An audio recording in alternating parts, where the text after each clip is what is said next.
আসসালামু আলাইকুম। বাজার থেকে আমি কখনোই তরমুজ কেটে কিনে আনি না। এই কারণে কিনে আনি না, কারণ এটার মধ্যে আমার রিজিক কি আছে এটা আমি নিজে পরীক্ষা করে নিই। যে সাদা থাকলে আমার রিজিকে সাদা আছে, আর লাল থাকলে লাল। আলহামদুলিল্লাহ আমার সবসময় লালই পড়ে। আজকেও দেখা যাক, আমি স্টেশন রোড বর্ষা কাকার দোকান থেকে নিয়ে আসছি তরমুজটা। কেমন হয় এখন কাটলে সবাই দেখতে পারবেন। আর বর্তমানে একটা ভাইরাল ডায়লগ হয়েছে যে ওই কইরে ওই কইরে মধু মধু।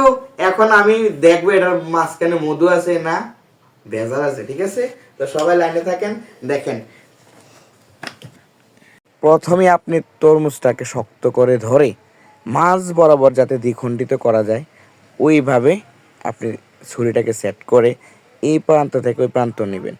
নেওয়ার পর আবার ঘুরে এই প্রান্ত থেকে ওই প্রান্ত হালকা করে কেটে নেওয়ার পর যখন উপরের চামড়াটা কাটা হয়ে যাবে তারপরে আবার একটু ঘুরে নেবেন। ঘুরে একবার ভিতরে যতটুকু ঢুকানো যায় ঢুকাইয়ে কেটে আস্তে করে একটু চাপ দিবেন। ওয়াও, হোয়াইটের কালার, জিনিসটা চরম লাল, কারণ আমার কিসমতে লাল।